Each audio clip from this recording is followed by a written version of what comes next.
3 home remedies for lung congestion.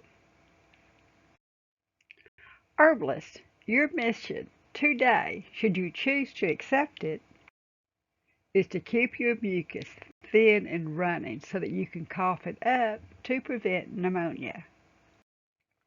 Use these expectorant herbs that thin mucus: garlic, onions, Mullen and Lobelia. Now, my grandchildren would not agree to be models for this video, but Dora graciously volunteered. Let's start with what you may already have at home. Garlic is an expectorant herb. Herbs that thin mucus. Maybe your first thought is to use garlic to ward off vampires. Well, garlic may ward off vampires, but garlic's not only an expectorant, but is also considered nature's antibiotic or antimicrobial, effective against bacteria, virus, and funguses. Now, when using garlic as an antimicrobial, it must be first minced or chopped and let set for 10 to 15 minutes. The garlic cells must be ruptured to release 2 separate chemicals, alanine and alanese, which then form a new compound called allicin. Now, our first remedy is rubbing garlic infused oil on the feet before bedtime. Chop or mince 5 fresh cloves of garlic. Now, of course, this is going to depend on the size of cloves and the size of the feet, and let this set for 10 to 15 minutes. Place in a jar and cover with oil. Now, olive oil is preferred, but any oil will do. Let this set for several hours.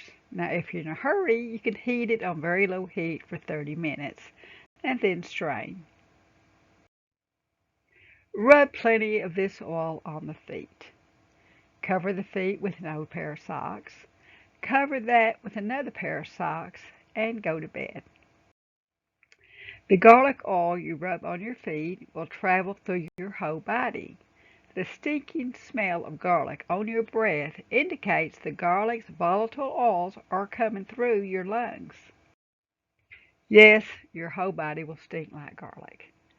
This might be a family decision, definitely a problem at work, but if you're sick, you shouldn't be at work anyway.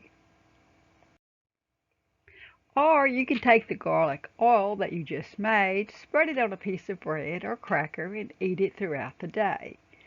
Keeping in mind how much your tummy can handle. Now, our second remedy is an herbalist's favorite, an onion poultice. Poultices use plant material. They may be either wet or dry. Now, the fresh herbs must be mashed, bruised, or chopped to be made into a mush of some sort. Herbs like onions and garlic are sliced or chopped, gently heated in oil and applied warm, covered with a plastic wrap, then covered with a towel or bandage, and then a hot water bottle or heating pad is laid on top. Now, you will need sliced onions, oil. Olive oil is preferred. Use whatever oil you have on hand. A saucepan and heat source. 2 cloths, the size of the chest or bandage, flannel preferred, and plastic wrap. A hot water bottle or a heating pad, or one of these flexi packs that you can heat in a microwave, or an electric heating pad. Lightly saute a sliced or chopped onion in a little olive oil or whatever oil you have on hand until it is translucent. Now, first you want to get some different oil that's set at room temperature and apply it to the chest, first to prevent this onion and oil from irritating your skin. Now, check the temperature of the heated onions and oil to make sure it is comfortably warm. Not hot. You don't want to burn your chest or your patient. Lay the onions on the chest and cover with the flannel cloth. Cover with a plastic wrap or other similar material, and then cover with another cloth. Even better, Wrap a bandage completely around the chest and the back so everything will stay in place better. Cover with the hot water bottle or the heating pad. If you're using an electric heating pad, you want to monitor the heat carefully. And then reheat the hot water bottle or the microwavable heating pad as needed. Now, our third remedy is Dr. John Christopher's favorite remedy for lung congestion. It is Mullen and Lobelia. It's 3 parts mullein to 1 part lobelia. Mullen and Lobelia can be taken as teas, tinctures, alcohol or glycerin, fomentations, which today we'll call a compress, or applied as an infused oil or salve. Mullet and Lobelia herbs, oils, salves, and tinctures can be bought online, or you can easily wild harvest and make your own. Mullein grows wild all over the USA and Europe. Can't miss it, as it is often grows 6 to 7 feet tall. Now, lobelia grows as a weed in many parts of the country, but I have to grow it in a pot here in East Texas. Now, herbalists, are you ready to make a mullet and lobelia fomentation? Fomentations are made from a strong herbal tea. A cloth is dipped into the tea and then applied warm to the skin. This is covered with plastic wrap or other such material to keep the area warm and moist. Another cloth or towel is placed on top of this to maintain the heat. Now, for lung congestion, a hot water bottle or heated pad will be placed on the fomentation to increase the heat. Open the pores to increase the absorption of the mullet and lobelia. The heat will also help open up the lungs and thin the mucus.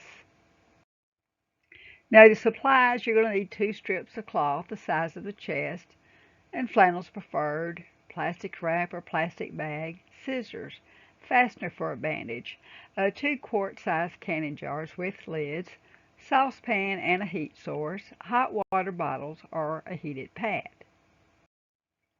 Ingredients are 2 tablespoons of dried mullet and lobelia combination, or 4 tablespoons if you have these herbs fresh, and 2 cups of boiling water.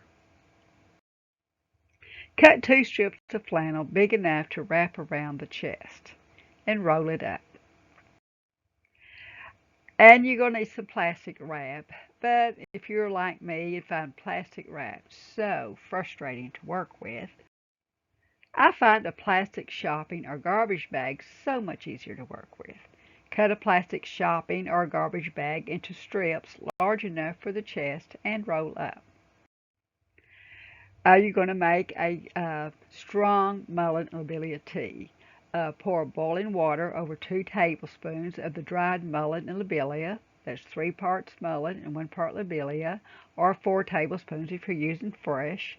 Cover and steep 10 to 15 minutes. Strain the tea. Dip your cloth into the tea, making sure it's saturated all the way through. Wring out the cloth just to the point it is not dripping. Roll the saturated cloth around the chest and on around the back. Roll the plastic around the chest and on around the back. Roll on the second strip of cloth, covering the first cloth in plastic wrap. Fasten with a safety pin if necessary. Cover with the hot water bottle or the heated pad. Now, if you're using an electric heating pad, you want to remember to monitor the heat carefully.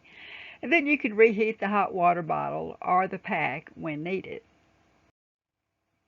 Now, you could use a Mullen and Lobelia oil or salve in place of the herbal tea and follow the same directions.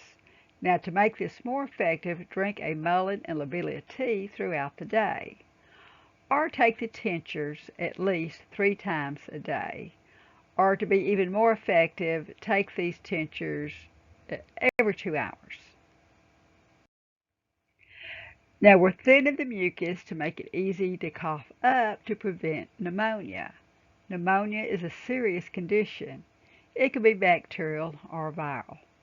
Symptoms will vary among individuals and may include cough with a greenish, yellow, or bloody mucus, fever, sweating, and shaking chills, shortness of breath, rapid, shallow breathing, sharp or stabbing pain in the chest when you breathe deeply or you are coughing, nausea and vomiting, especially in children, confusion, especially in seniors. Now, you may or may not have these conditions, and just because you have these symptoms don't necessarily mean you have pneumonia. But if you suspect you have pneumonia, seek medical attention. Thank you for joining me at Family Guide to Herbs. Now, herbs are healing plants given to us by God for our use. However, they're not magic potions nor miracle drugs. Healing with herbs is our first course of action, not our only course of action. If you're not healing, see your medical professional. Remember, God also gave us wonderful doctors, great hospitals, and these wonderful drugs to use when needed. This is not a religion. You can use herbal remedies and rely on your medical professional when necessary. If you have any questions, you can contact me, Carolyn at FamilyGuideToHerbs.com. Thank you.